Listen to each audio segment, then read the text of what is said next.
అందరికీ నమస్తే. నేను మీ శీలం వెంకటేశ్వర్లు. ఈ మధ్య కాలంలో గత 2-3 రోజులుగా రాష్ట్రంలో ఒక వల్లభనేని వంశీ అరెస్టు అనేక రకాలుగా చర్చలు రకరకాలుగా విమర్శలు, లేకపోతే కొంతమంది విశ్లేషణలు చూస్తున్నాం.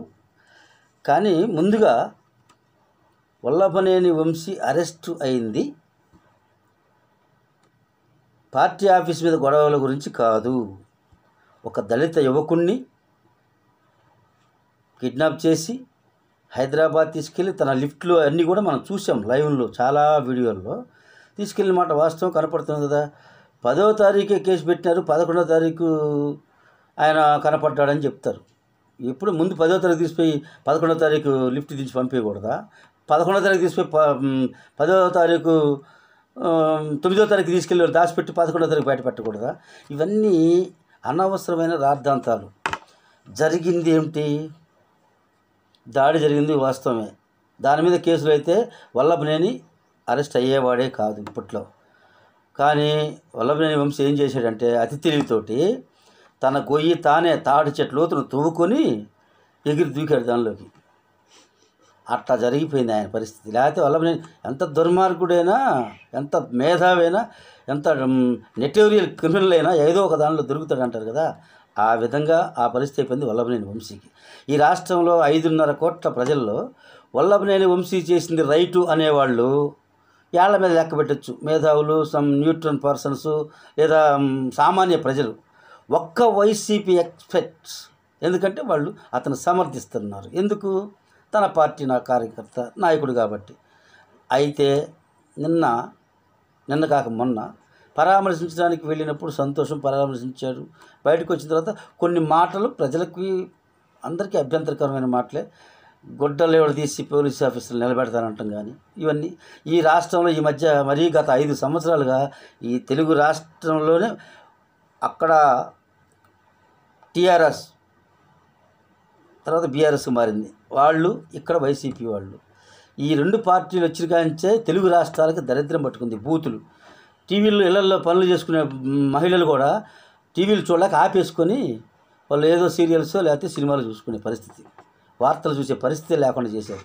ఇప్పుడిప్పుడే కాస్త రాష్ట్రంలో ఆ దరిద్రం అంతా పోయిందనుకుంటే మళ్ళీ మొదలైంది.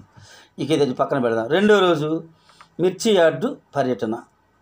రైతుల్ని పరామర్శించడానికి ఏ అన్నం తినే ఎవడు వద్దన్నాడు. కానీ రాష్ట్రంలో ఎమ్మెల్సీ ఎన్నికలు జరుగుతున్నాయి. కోడ్ ఉంది. కలెక్టర్ గారికి వీళ్ళు అర్జీ పెట్టుకుంటే కలెక్టర్ గారు క్లియర్గా చెప్పాడు, అయ్యా ఎన్నికల కోడ్ ఉంది, మీరు వెళ్ళకూడదని. ఎన్నికల కమిషన్కి కూడా చెప్పింది. అయినా సరే వాళ్ళు కూడా పోనీ రైతుల కోసం పోయాడే పరామర్శించాడు, వచ్చాడు అనుకోవచ్చు. వెళ్ళకూడని చోటకి వెళ్ళింది కాకుండా నాకు పోలీసులు రక్షణ కల్పించలేదు, ప్రభుత్వం గాలికి వదిలేసింది, మమ్మల్ని పట్టించుకోలేదు అంటే ప్రభుత్వానికి చెప్పకుండానే మీరు దౌర్జన్యంగా వెళ్ళిన తర్వాత ప్రభుత్వాన్ని కానీ పోలీసులు కానీ విమర్శించే హక్కు మనకు లేదు. ఇది అర్థం చేసుకోకుండా కొంతమంది మేధావులు, తల పండి ఎండిపోయినటువంటి కొంతమంది అతి తెలివిగల మేధావులు ముఖ్యంగా ఎందుకు ఇటువంటి విషయాలు రాజ్యాంగ వ్యతిరేకంగా, చట్ట వ్యతిరేకంగా చేసే పనులు కూడా సమర్థిస్తున్నారో అసలు ఎవరికి అర్థం కాదు. ఇంత మూర్ఖంగా ఎందుకు సమర్థిస్తున్నారు అంటే కోడ్ ఉండగా ఏదైనా అదేమంటే వాళ్ళు పోటీ చేయలేదు కాబట్టి పోవచ్చా? రాష్ట్రంలో ఎన్నికల కోడ్ ఉంటే నేను పోటీ చేయలేదని నా ఇష్టానుసారంగా నేను ర్యాలీలు చేసుకోవచ్చా? ఏం చెప్తున్నారు ఈ మేధావులు? అంటే వీళ్ళంతా మేధావులు కాదు, మేత ఆవులు. అంటే డబ్బు తీసుకుని పేటీఎం బ్యాచ్ ఒకటి తయారై రాష్ట్రాన్ని సర్వనాశనం చేయడానికి గత 5 ఏళ్ళు చేసింది చాలక ఇప్పుడు కూడా మళ్ళీ రాష్ట్రం మీద పడరు. ఎక్కడ పక్క రాష్ట్రంలో ఉన్న వాళ్ళకి ఈ ఆంధ్రప్రదేశ్ రాష్ట్రంతో ఏం పని అసలు? ప్రొఫెసర్ నాగేశ్వర్ అవకాశవాది, అతి మేధావి, అతి తెలివి గలవాడు అనుకుంటావు. నీదంతా అవకాశవాదం. నీకు తెలివి గలవాడివి, బాగా చదువుకున్నవాడి, నిన్ను గౌరవించేవాళ్ళం. కానీ పర్టికులర్గా పర్సనల్ గెడ్జి పెట్టుకున్నావు నువ్వు. నేను జాతీయ చేతి వృత్తుల ఐక్యవేదిక పార్టీ ఒక బీసీ నాయకుడిని. చంద్రబాబుని, జగన్ని, పవన్ కళ్యాణ్ని తప్పులు చేస్తే ప్రతి ఒక్కరిని విమర్శిస్తా. కానీ నువ్వు చేసేది ఏంటంటే రోజు 9 టీవీలో కూర్చొని చంద్రబాబు మీద నీకు పర్సనల్ గెడ్జ్ ఉంటే నిజాయితీగా అలాగే మాట్లాడుగా.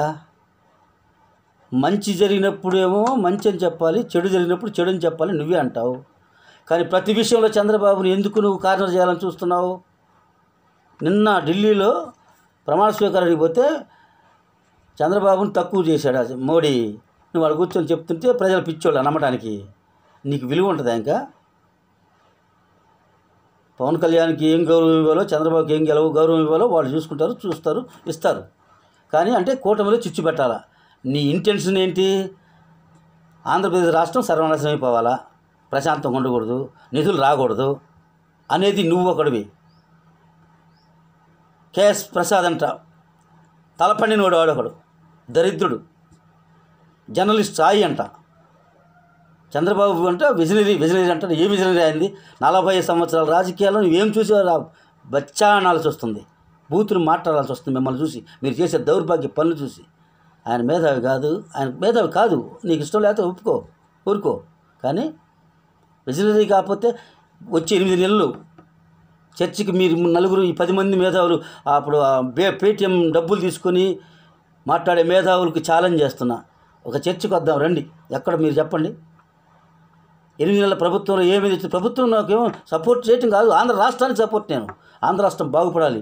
సర్వనాశనం అయిపోయి దిగజారిపోయిన రాష్ట్రాన్ని ఇప్పుడిప్పుడే కోలుకుంటుంది. మళ్ళీ ఎందుకు సర్వనాశనం చేస్తానికి తయారయ్యారు మీరంతా? రాష్ట్రంలో ఇంతకుముందు ఇప్పుడు విన్నామా? గత 5 సంవత్సరాల్లో ఈ రాష్ట్రానికి ఒక కంపెనీ వచ్చింది, ఒక ఫ్యాక్టరీ వచ్చింది, లేకపోతే ఒక ఇన్ని వేల కోట్లు పెట్టుబడి వచ్చిందని విన్నా మీ ముఖానికి ఎప్పుడన్నా? ఇప్పుడు ఈ 8 నెలల్లో ఎన్ని వచ్చినాయి? నరేంద్ర మోడీ గారు విశాఖపట్నం వచ్చినప్పుడు 2 లక్షల కోట్లు ప్రకటించాడా? దానిలో అసలు వైజాగ్ స్టీల్ ప్లాంట్ పోయింది అనుకున్నారు. 5 ఏళ్ళు ఎవరన్నా మాట్లాడకపోతే ఈ అతిపెద్ద మేధావులు ఇప్పుడు అడిగారా? ప్రభుత్వాన్ని నిలదీశారా? ఇవాళ కొత్తగా 8 ఏళ్ళు కాల ప్రభుత్వం వచ్చి వీళ్ళని అడుగుతున్నారు. కానీ చేశారు కదా. 11,440 కోట్లు ఇచ్చి దాన్ని ముందు నిలబెట్టారుగా. ప్రస్తుతానికి ప్రైవేట్ పరం అయిపోయేదాన్ని నిలబెట్టారు కదా. తర్వాత రైల్వే జోన్ 5 ఏళ్ళు ఏం గాడిదలు కాసారా మీరంతా? గడ్డి గుర్రానికి ఏమన్నా పళ్ళు దొంగుతున్నారా? ఇప్పుడు అడిగారా? కానీ కూటమి ప్రభుత్వం వచ్చిన తర్వాత రైల్వే జోన్ శంకుస్థాపన చేశారుగా. పోలవరం ఆంధ్రప్రదేశ్ రాష్ట్రానికి విభజిత ఆంధ్రప్రదేశ్ రాష్ట్రానికి పోలవరం అనేది ఒక జీవనాడి. రాయలసీమ నుంచి ఉత్తరాంధ్ర వరకు టోటల్ ఆంధ్రప్రదేశ్ రాష్ట్రానికి ఒక జీవనాడి. మంచినీళ్ళకి కాకుండా వ్యవసాయానికి, విపరీతమైన వ్యవసాయ ఉత్పత్తులు పెరిగేదానికి, పంటలకి బ్రహ్మాండమైన ఒక మంచి అవకాశం అది.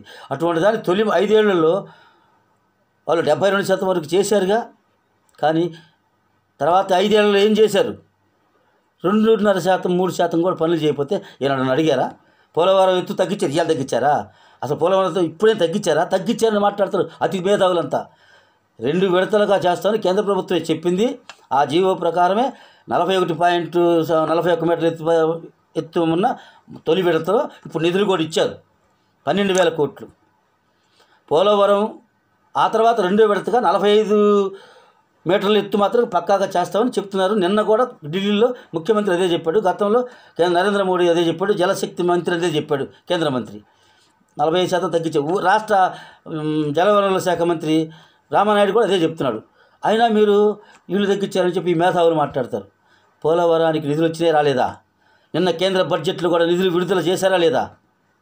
పోలవరం మొదలవుతుంది కదా, పనులు మొదలైనవి కదా. ఆంధ్రప్రదేశ్ రాష్ట్రానికి రాజధాని లేదు, రాజధానికి నిధులు 15,000 కోట్లు అప్పే. అసలు అంతకుముందు అసలు రాజధాని లేకుండా చేశారు 5 ఏళ్ళు. మీరేం చేశారు అప్పుడు? ఈ మేధావితనం అంతా ఎక్కడికి పోయింది? రాష్ట్రానికి రాజధాని లేకపోతే నువ్వు పెట్టిన 3 రాజధానులన్నా చెయ్యి స్వామి అని చెప్పారా? చెప్పలా. ఈ మేధావులంతా కళ్ళు పూసుకొని నిద్రపోయి గుడ్డి గుర్రాలకి పళ్ళు తోమి ఇలా కొత్తగా బయలుదేరి వచ్చి మళ్ళీ మెత్తగా గత 3-4 నెలలే ఉన్నా అట్టట్టా ఉండి ఇప్పుడిప్పుడే మళ్ళీ బయటకు వచ్చి మేధావులని చెప్పుకుంటూ ఈ మేధావులందరూ ప్రభుత్వాన్ని విమర్శిస్తున్నారు. ప్రభుత్వాన్ని విమర్శించండి, తప్పు ఉంటే విమర్శించండి, కానీ తప్పు లేకుండా నిధులు వస్తున్న నిధులు రానట్టుగా చేసేదాన్ని చేయనట్టుగా మీరు ఎందుకు మాట్లాడుతున్నారు? అంటే ఆంధ్రప్రదేశ్ రాష్ట్రం బాగుపడటం మీకు ఇష్టం లేదు. తెలంగాణ రాష్ట్రంలో పక్క రాష్ట్రంలో కూర్చొని ఈ ఆంధ్రప్రదేశ్ రాష్ట్రం బాగుపడేది ఇష్టం లేకనా 5.5 కోట్ల ఆంధ్రప్రదేశ్ ప్రజలు అల్లో రామచంద్ర అంటూ 5 సంవత్సరాల నుంచి అల్లాడిపోతున్నారు. 10 ఏళ్ళు అయింది రాష్ట్రం విడిపోయి. ఇంతవరకు ఆంధ్రప్రదేశ్ రాష్ట్రానికి ఏ ఒక్క స్వయం సమృద్ధి పడే అవకాశాలు లేవు. వచ్చిన కంపెనీలను తరివేశారు. గత ప్రభుత్వం అయిపోయింది. అది ఇంకా అయిపోయిన చరిత్ర మనకు అవసరం లేదు. కానీ ఇప్పుడైనా ఈ రాష్ట్రం బాగుపడాలా లేదా? ఇప్పుడైనా ఈ రాష్ట్రం కొంచెమన్నా బాగుపడాలా లేదా? మీరు చెప్పే పనులు, చేసే పనులు ఏమాత్రం ఆంధ్రప్రదేశ్ రాష్ట్ర ప్రజలు మాత్రం సహించరు. రాష్ట్ర ప్రజలకు, ఇక్కడ నివసిస్తున్న ప్రజలకు తెలుసు ఏం బాధలు పడ్డారో, ఎంత బాధలు పడ్డారో. అదంతా గాలికి పోయి వదిలేద్దాం. గత 5 ఏళ్ల సంగతి మళ్ళీ మాట్లాడుకోవచ్చు. కానీ మీరెందుకు ఆంధ్రప్రదేశ్ మీద విషం చిమ్ముతున్నారు అనేది నా ఫండమెంటల్ క్వశ్చన్. ప్రతిదానికి అంటే కూటమిలో ఏదో చిచ్చు పెట్టాలని ఒక్కొక్కటి ప్రయత్నం చేస్తారు. కూటమిలో మీరు చిచ్చు పెడితే చిచ్చు రాదు. ఇటు గూడి ఉన్ననాళ్ళే ఉంటారు. మళ్ళీ మీరేమంటారు? నాగేశ్వర్ గారు, జగన్మోహన్ రెడ్డి ఒక పక్క, పవన్ కళ్యాణ్ ఒక పక్క, లోకేష్ ఒక పక్క ఉండాల్సి వచ్చింది. అసలు ఇప్పుడు ఎందుకండి ఆ ప్రస్తావన? ఫ్యూచర్లో ఏమవుతుందో రేపు పొద్దున్న నువ్వు హైదరాబాద్ నుంచి బయలుదేరుతావు, లేకపోతే నేను ఇక్కడ ఆంధ్రప్రదేశ్ నుంచి బయలుదేరితే గంట తర్వాత ఏమవుతావు మనకు తెలియదు. నువ్వు రాబోయే చరిత్ర గురించి ఇప్పుడే నువ్వు అంటే తెలుగుదేశం పార్టీని తగ్గిస్తే ఆంధ్రప్రదేశ్ రాష్ట్ర ప్రగతిని తగ్గించినట్టే ఈ రాష్ట్ర ప్రజల దృష్టిలో. అధికార పార్టీని, అధికారంలో ఇప్పుడు తెలుగుదేశం ఉంది, అంతకుముందు జగన్ అధికారంలో ఉన్నప్పుడు కూడా అంతే. ప్రభుత్వం చేసే మంచి పనులు అన్నింటినీ సమర్థించాం. జగనన్న ప్రతి పథకానికి పాలాభిషేకాలు చేసిన వాళ్ళలో నేను ఒకరిని, ఒక బీసీ బిడ్డగా, బీసీ నేతగా ఆయన పేదవాళ్ళను ఆదుకుంటున్నాడని చెప్పి పాలాభిషేకాలు చేశాం. కానీ రాష్ట్ర ప్రగతి ఎప్పుడైతే కుంటుపడిందో, అభివృద్ధి శూన్యమైపోయిందో, పెట్టుబడులు రాకుండా ఉన్న పెట్టుబడులు తరలిపోవాల్సి వచ్చిన పరిస్థితి వచ్చిన తర్వాత లాస్ట్ 2 సంవత్సరాల నుంచి తిరగబడ్డారు ప్రజలందరూ. బయటికి రాగలిగిన వాళ్ళు, మాబట్టలు రాగలిగారు. కొంతమంది మీద కేసులు పెట్టిన భయపడకుండా తిరిగారు. అది వాళ్ళకి, అధికారంలో ఉన్న వాళ్ళకి అధికార మతంతో అర్థం కాల. కానీ మీలాంటి మేధావులకి ఏం పనండి? మీకు తెలియదా ఆంధ్రప్రదేశ్ అంత అన్యాయం అయిపోయిందో? మీరు వచ్చి అలా ఈ స్థాయి జర్నలిస్ట్ స్థాయి ఒకడు ప్రతిదాని నిన్న ఎన్నికల కమిషన్, ఎన్నికలకు సంబంధం లేదంట. అసలు సంబంధం లేకపోవటం. రేపు మార్చి 8వ తారీఖు వరకు ఎన్నికల కోడ్ ఉంది. ఆ విషయం మాట్లాడకుండా జగన్మోహన్ రెడ్డిని అంట చంపేస్తారని భయం ఉందంట. పనికి మాలిన మాటలు. జగన్మోహన్ రెడ్డిని చంపేసేవాళ్ళు ఉన్నారా ఈ రాష్ట్రంలో? మీ మేధావితనం తీసుకొని మీ ఇంట్లో గూట్లో పెట్టుకోండి. ఎదవల్లారా, లైవ్లో మాట్లాడుతున్న ఈ మాటలు కడుపు మండిపోయి. జగన్మోహన్ రెడ్డి చంపేంత గొప్ప ఈ వాళ్ళు ఇక్కడ ఎవరైనా ఉన్నారా? జగన్మోహన్ రెడ్డికి హాని జరిగిస్తే రాష్ట్రం ఏమైంది మాకు తెలియదు. మేము ఈ రాష్ట్ర ప్రజలమండి, ఈ రాష్ట్ర నాయకులం. జగన్మోహన్ రెడ్డికి ఏమీ కాదని ప్రభుత్వమే బాధ్యత. ప్రభుత్వం గొప్ప కూలిపోయింది. జగన్మోహన్ రెడ్డికి ఏదైనా జరిగితే, రాజశేఖర రెడ్డి గారికి ఏదైనా జరిగినప్పుడు ఏమైంది? రాష్ట్రం మొత్తం అల్లాడిపోయింది. అలాగే ఏ నాయకుడిని పోగొట్టుకునే సిద్ధంగా లేవు. కానీ మీరెందుకు ఈ విషయాన్ని మీరెందుకు చెబుతున్నారా వెదవల్లారా? సాయి అనేవాడు ఒక జర్నలిస్టా? నువ్వు జర్నలిస్టువా? నువ్వేమంటున్నావు? జగన్మోహన్ రెడ్డికి అసలు వచ్చే ఎన్నికల దాకా బతుకుతాడో లేదో అని భయంగా ఉందంట. అసలు మనిషి మాటలేనా? అన్నం తింటున్నావా లేకపోతే ఇంకేదైనా తింటున్నావా నువ్వు? జగన్మోహన్ రెడ్డిని చంపే మగవాడు పుట్టాడు ఇదే ఈ రాష్ట్రంలో. ఆయన తప్పులున్నాయి. కానీ ఆయన ఒక నాయకుడు అండి. మా రాష్ట్ర ముఖ్యమంత్రి, మాజీ ముఖ్యమంత్రి. ఆయన ఏదో తప్పులు చేసినప్పుడు మేము తప్పులని చెప్తాం. కానీ ఆ పరిస్థితులు ఉన్నాయా?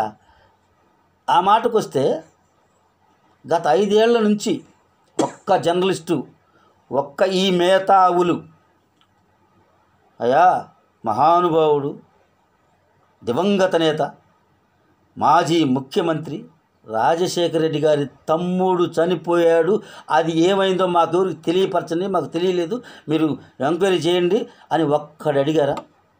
మీరు ఇవ్వండి, సిబిఐకి ఇవ్వండి.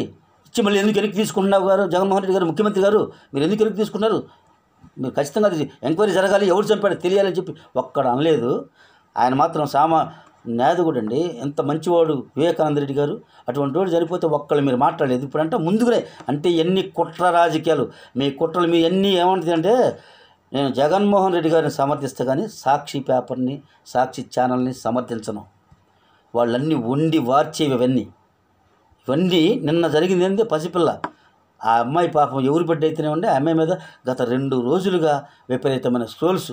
ఎంత అన్యాయం అండి నిజంగానే. ఆ అమ్మాయికి అసలు ఆమె ప్రైవేటు స్కూల్లో చదువుకునే పాప సరే ₹1,00,000 ఇస్తున్నారా, 80,000 కడుతున్నారా, 50,000 కడుతున్నారా, 30,000 కట్టొచ్చు కాక వాళ్ళు అసలు ఈ స్కీమ్లోకి అర్హులు కాదు కదా.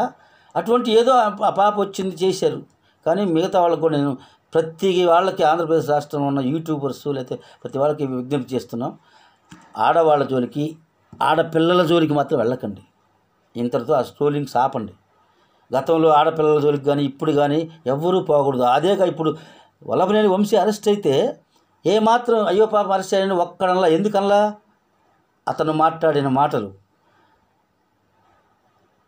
నందమూరి తారక రామారావు ఆంధ్ర రాష్ట్ర ప్రజల ఆరాధ్య దేవుడు, తెలుగువారి ఆత్మ గౌరవం కోసం పుట్టిన వ్యక్తి, తెలుగువారి ఆత్మ గౌరవం కోసం ఢిల్లీ గడ్డ మీద జెండా పాతిన వ్యక్తి.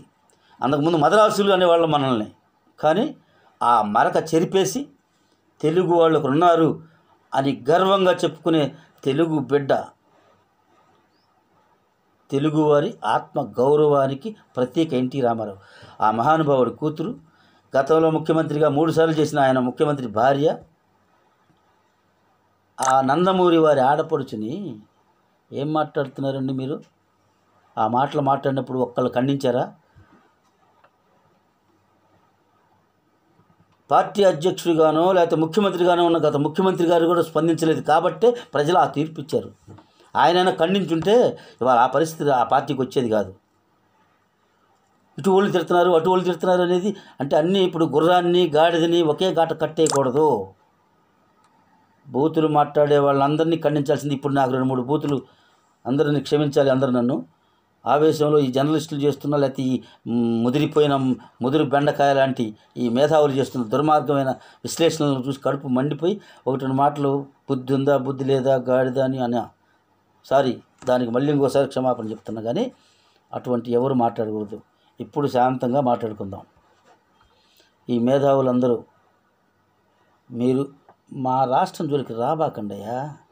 ఉండవల్లి అరుణ్ కుమార్ ఈ రాష్ట్రంలో పుట్టి రాజమండ్రిలో ఉండి ఆయన ఇప్పుడంట జగన్ పనికిరాడు, చంద్రబాబు పనికిరాడు, పవన్ కళ్యాణ్ అంటే ఈ కుటుంబంలో చిచ్చు పెట్టాలా? పరిపాలించే ముఖ్యమంత్రి పనికిరాడా నీకు? అంటే పవన్ కళ్యాణ్ మీద ఆ బండ ఒకటి వేస్తే అప్పుడు పవన్ కళ్యాణ్ తేలా పోయిందని చెప్పి పవన్ కళ్యాణ్ మీద బండ వేయాలా? వీళ్ళు చేతకాని వాళ్ళు వీళ్ళిద్దరు చెప్పి వీళ్ళిద్దరు చెరువు బండ వేయాలా?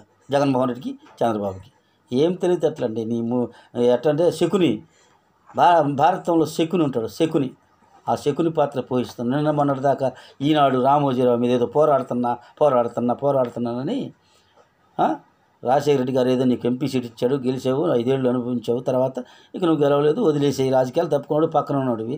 మళ్ళీ అంటే విభజన విడిపోయిన తర్వాత రాష్ట్రం 2 ఏళ్ల తర్వాత మళ్ళీ దాన్ని కలపాలంటాడు. ఎగమన్నా అసలు బుర్రుండి మాట్లాడుతున్నావా?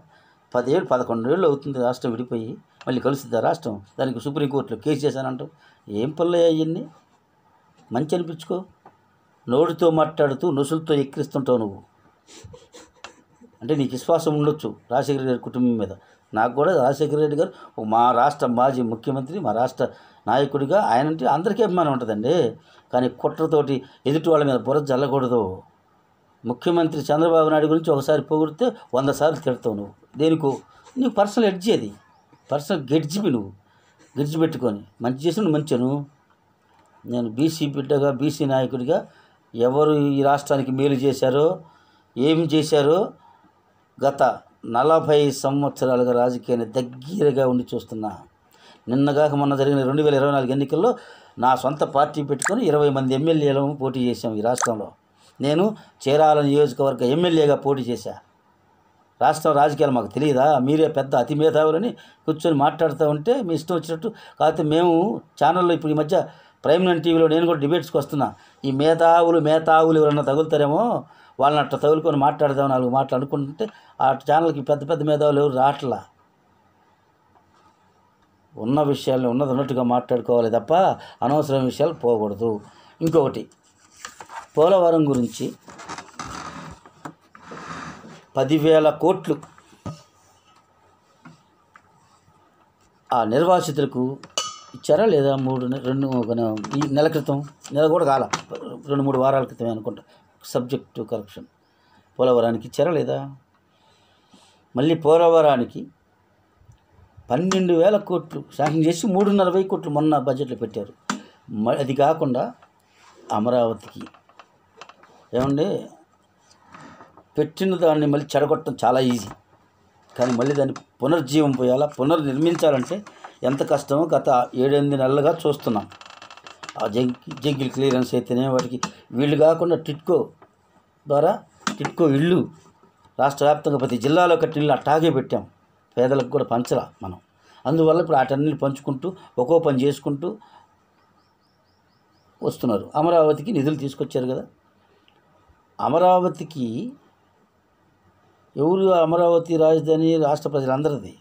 ఇలా అమరావతిలో కొంచెం డెవలప్మెంట్ వచ్చి ఏదన్నా ఆదాయం వస్తే రాష్ట్రం మొత్తానికి పంచుతారు. అది ఇప్పుడు రాష్ట్ర ప్రభుత్వం డబ్బులు అసలు నిధులు ఆడనే రాష్ట్ర ప్రభుత్వం అమరావతికి రూపాయి పెట్టట్లా, అప్పు చేసి పెట్టినా అది ఎప్పుడుకో అమరావతి బాగా అయిన తర్వాత 50 ఏళ్లతో 30 ఏళ్ళకో తీర్చే అది ఆదాయం వచ్చిన తర్వాత తీరుస్తారు.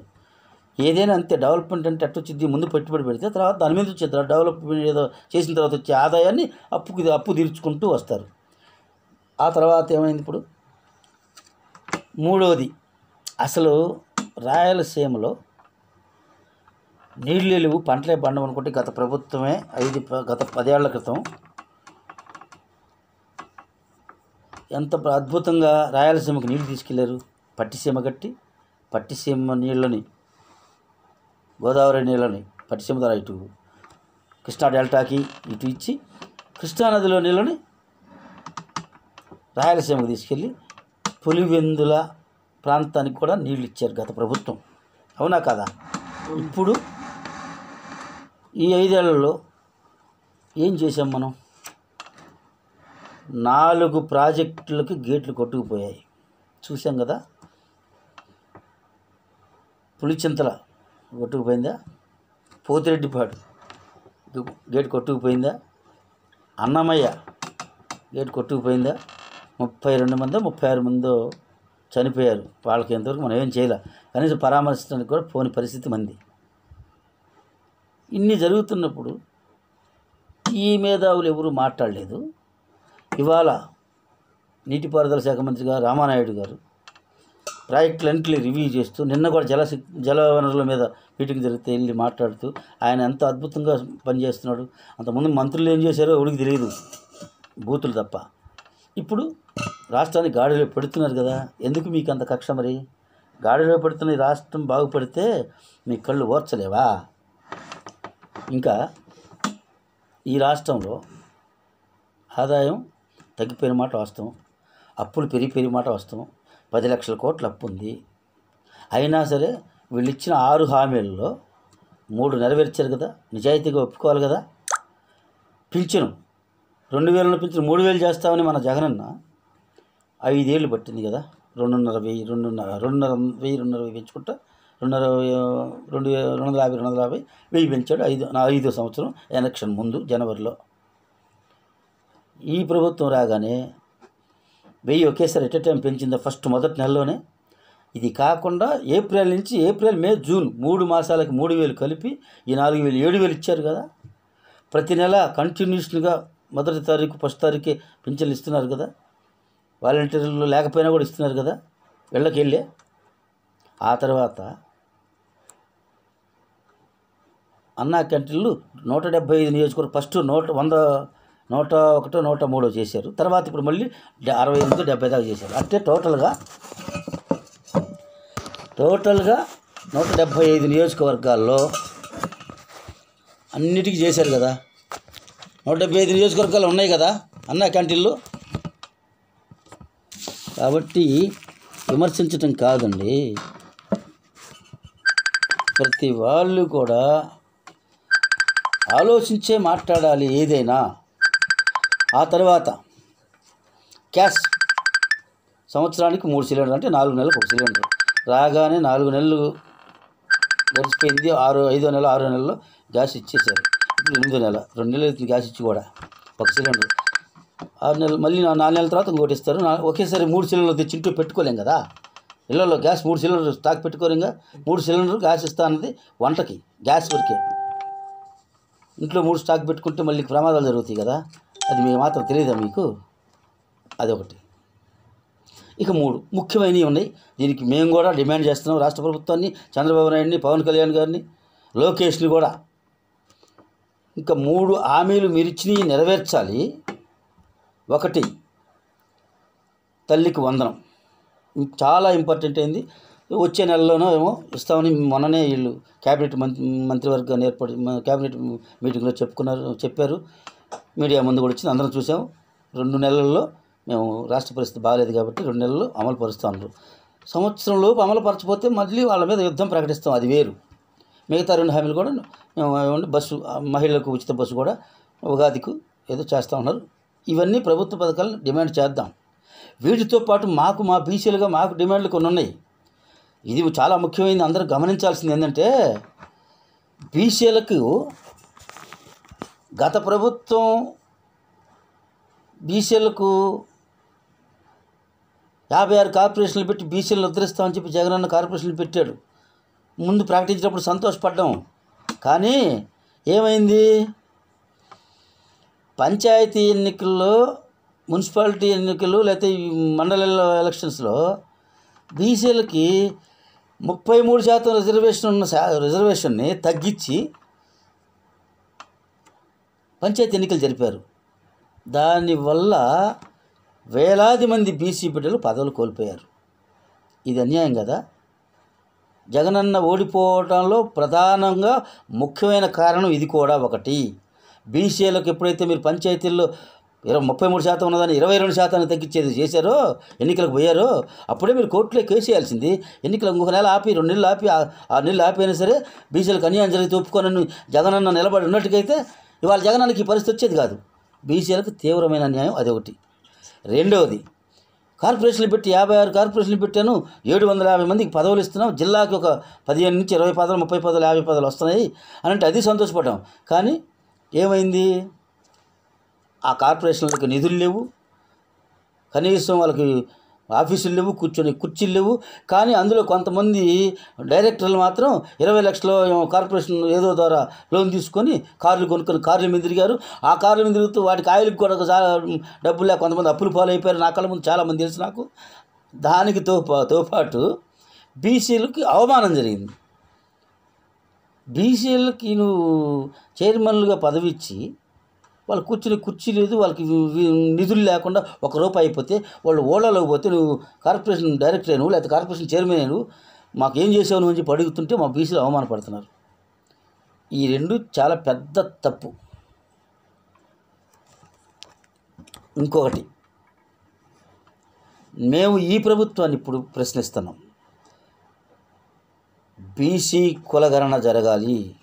మీరేం హామీ ఇచ్చారు? లోకేష్ బాబు గారు, చంద్రబాబు గారు వీళ్ళు ఏమన్నారంటే, బీసీల భద్రత కోసం SC ST అట్రాసిటీ కేసులాగా బీసీలకు భద్రతా చట్టం తెస్తా అన్నారు. ఇంతవరకు దాన్ని పట్టించుకోవాలా. మీరు తప్పకుండా బీసీల భద్రత చట్టం తేవాలి. బీసీల కులగణన జరపాలి. ఈ బీసీ కులగణన జరిపిన తర్వాత మాత్రమే మీరు ఎన్నికలకు వెళ్ళాలి. రాబోయే పంచాయతీ ఎన్నికల్లోపు బీసీ కులగణన జరపాలి. బీసీలు రిజర్వేషన్లు తేల్చాలి.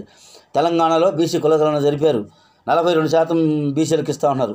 మీరు ఉన్న 33% కాకుండా పెంచుతారా లేదా? మీరు కులగణన జరిగిన తర్వాత మేము ఎగస్ట్రా ఉంటే మేమెంతో మాకంత. బీసీ జనాభా ఎంత ఉందో ఆ జనాభా ప్రాతిపదికనే మేము కోరుకుంటున్నాం. మాకు 40% ఇవ్వండి, 50% ఇవ్వండి అని మేము అంటల్లా. మా జనాభా ప్రాతిపదికన మేమెంతో మాకంత ఇవ్వాలి. నెంబర్ 1. రెండవది, ప్రతి బీసీ కులం చట్టసభల్లో ప్రాతినిధ్యం ఉండాలి. అది పెద్దల సభ, చిన్నల సభ, లోక్సభ, పార్లమెంటా ఇవన్నీ. ఎందుకంటే లోకల్ బాడీస్లో మాకు అవకాశం ఉంది, కానీ చట్టసభల్లో మాకు రిజర్వేషన్లు లేవు. మేము ఎమ్మెల్యేలుగా మాకు అసలు బీసీలకు అవకాశం, చాలా కులాలకు అవకాశాలు లేవు. బీసీలో కనీసం 4-5 ఏళ్ల మీద లెక్క పెట్టే కులాలు మాత్రమే ఇప్పుడు చట్టసభల్లో ఉన్నాయి తప్ప కనీసం 111 కులాలు, 120 కులాలు అనుకుంటున్నాం. ఈ మధ్యనే ఒక సర్వే ప్రకారం 2600 కులాలు ఉన్నాయట. అంతకంటే ముందేమో 1600 కులాలు అయితే ఇంకో 1000 కులాలని జస్టిస్ ఈశ్వరయ్య గారు చెప్తుంటే నేను విన్నాను. ఒక దీనిలో టీవీ చర్చల్లో వీళ్ళే మళ్ళీ జస్టిస్ ఈశ్వరయ్య గారి వీళ్ళ ఆధ్వర్యంలోనే మళ్ళీ రీసెర్చ్ జరిపి ఇంకో 1000 కులాలు బీసీ కులాలతో కలిపాం, మొత్తం 2600 బీసీ కులాలు ఉన్నాయని ఆయన చెప్పారు. మరి వీళ్ళందరినీ మీరు అసలు గుర్తించలే ఇంతవరకు. అందులో 7-8 కులాలు 5-6 కులాలు మాత్రమే ఇప్పుడు చట్టసభల్లో ఉన్నారు. మిగతా కులాలకు న్యాయం ఎప్పుడు చేస్తారు? మీరు బీసీ కులగణన జరిపి వాళ్ళకి జనాభా ప్రాతిపదికన ఎప్పుడైతే వాళ్ళకి మీరు న్యాయం చేస్తారో అప్పుడు మాత్రమే బీసీలకు న్యాయం జరుగుతుంది. బీసీలు ఈ రాష్ట్రంలో అయిపోయింది. మేమే స్టోరేజ్ ఫుల్ అయిపోయింది. ఆపేది అదే ఫుల్ అయిపోయింది స్టోరేజ్.